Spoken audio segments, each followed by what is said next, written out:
किसी ने क्या खूब कहा है, सोशल मीडिया मेरी सफलता का बहुत बड़ा मंच रहा है, लेकिन यह एक विषैली जगह भी हो सकती है। नमस्कार दोस्तों, मेरा नाम प्रेम प्रकाश पांडे है। आज अपने चैनल पर एक नई बेहतरीन प्रेरणादायक कहानी लेकर के आया हूँ। दोस्तों, आज की कहानी से सीखेंगे कि सोशल मीडिया का उपयोग किस हद तक करें ताकि आपको इससे कोई नुकसान न उठाना पड़े। तो चलिए, चैनल को सब्सक्राइब नहीं किया है, सब्सक्राइब कर लीजिए और सुनते हैं आज की कहानी, जिसका शीर्षक है सोशल मीडिया का उपयोग। अभय एक सीधा साधा लड़का था। ग्रेजुएशन की पढ़ाई करने के लिए अब उसे अपना गांव छोड़कर शहर में दाखिला लेना था। किसान पिता ने एक एक पैसा जोड़कर अभय के लिए शहर में सारी व्यवस्था कर दी और ये सोचकर एक स्मार्टफोन भी दिला दिया कि ऑनलाइन पढ़ाई करने में इसका उपयोग होगा। स्वभाव से अंतर्मुखी अभय को अब अपने सपनों को पूरा करने के लिए बहुत मेहनत करनी थी। अपने संकोची स्वभाव के कारण वह शहर के बच्चों के साथ उतना घुल मिल नहीं पाया और दोस्त बनाने के लिए उसने सोशल मीडिया का सहारा लिया। ऐसे ही फेसबुक पर उसी शहर के मयंक नाम के एक लड़के से उसकी दोस्ती हो गई। मयंक का प्रोफाइल अभय को बहुत पसंद आया था। दोनों के बीच मैसेज का आदान प्रदान होना शुरू हो गया। पढ़ाई के लिए लिए गए फोन का प्रयोग अब दोस्ती और मनोरंजक वीडियोस देखने में होने लगा।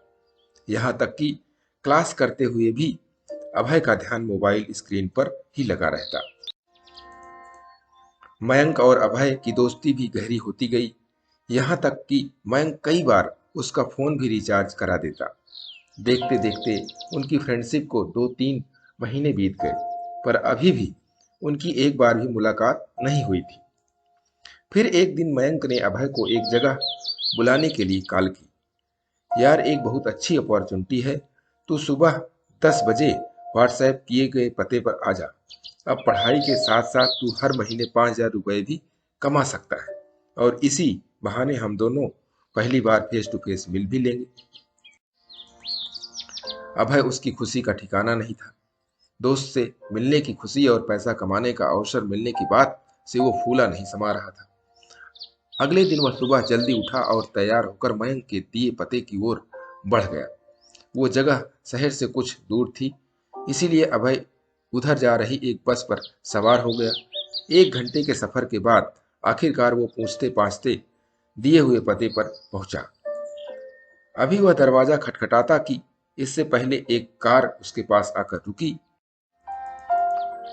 उसमें से 45-50 साल का एक अधेड़ व्यक्ति बाहर निकला और बोला, सुनो बेटा, क्या तुम्हारा नाम अभय है? जी अंकल, अभय बोला। मुझे मयंक ने भेजा है। दरअसल अचानक मीटिंग का स्थान बदल गया है। आओ कार में बैठो, मैं तुम्हें सही जगह ले चलता, व्यक्ति बोला।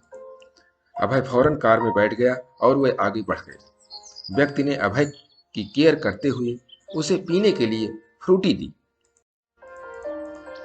फ्रूटी पीने के करीब 3 घंटे बाद जब अभय की आंखें खुली तो उसने खुद को एक पार्क में लेटा हुआ पाया। उसे पेट के एक तरफ काफी दर्द महसूस हो रहा था। मोबाइल और पैसे भी गायब थे। कुछ देर तक तो उसे समझ ही नहीं आया कि वो आखिर कार से यहाँ कैसे पहुंच गया। फिर उसने शर्ट उठाकर दर्द वाली जगह देखी तो वहां एक चीरा लगा हुआ था। अभय का दिल तेजी से धड़कने लगा। वह समझ चुका था कि उसके साथ कुछ बहुत गलत हो चुका है। वह फौरन भागकर डॉक्टर के पास गया, पर डॉक्टर ने जो बात उसे बताई उसे सुनकर उसके पैरों तले जमीन खिसक गई। उसके शरीर से एक किडनी गायब थी।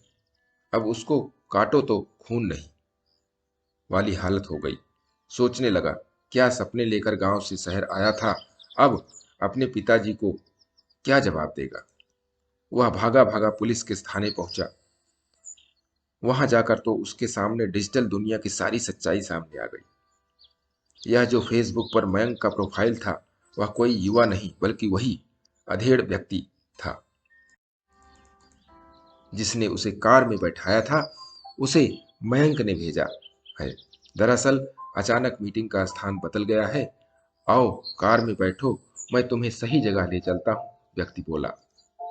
वह आकर्षक अकाउंट बनाकर अभय जैसे लोगों को, जो सफलता शॉर्टकट में चाहते थे और ऐसे झलावे पे विश्वास करते थे, फंसाता था। फिर धीरे धीरे पर्सनल लाइफ में घुसकर उन्हें नौकरी का झांसा देकर बुलाता। उसके बाद शरीर के अंगों की चोरी करता था। ऐसे कितने सारे केसेस उसके नाम थे। सोशल मीडिया पर सोशल ना होकर अगर अभय वास्तविक दुनिया में सोशल होता तो शायद ऐसी नौबत ही नहीं आती। स्क्रीन के पीछे का सच अब आईने की तरह साफ हो चुका था। इतनी बड़ी ठोकर लगने के बाद अब उसने मोबाइल स्क्रीन पर अपना समय गंवाना बंद कर दिया।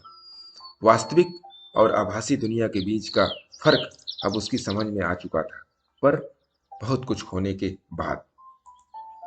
दोस्तों, ऑनलाइन वर्ल्ड में किसी पर आंख मूंद कर विश्वास करना आपको मुसीबत में डाल सकता है। इसीलिए सोशल मीडिया और इंटरनेट को प्रयोग पूरी सावधानी के साथ करें, ताकि आपको कभी अभय की तरह पछताना ना पड़े। दोस्तों, सोशल मीडिया का उपयोग अपनी नॉलेज को बढ़ाने के लिए कीजिए, अपनी उन्नति के लिए कीजिए, अपनी सफलता के लिए कीजिए, अपने सीखने के लिए कीजिए। किसी से फ्रेंडशिप या दोस्ती बनाने के लिए नहीं। वो आपको खतरे में डाल सकती है। तो इसलिए आप प्रतिदिन सुबह 5:30 बजे एक नई कहानी, एक नई उमंग से करें दिन की शुरुआत। तब तक के लिए छोटों से मिले प्यार और बड़ों से मिले आशीर्वाद और भगवान के सहारे के साथ यही कहूँगा, काम तो सभी करते हैं, पर काम करो कुछ ऐसा कि उदाहरण बन जाए। ये छोटी सी स्टोरी आपको अच्छी लगी, लाइक कीजिए, शेयर कीजिए अपने मित्रों में भी, और कमेंट ज़रूर करिए। और चैनल को अभी तक सब्सक्राइब नहीं किया है, सब्सक्राइब कर लीजिए।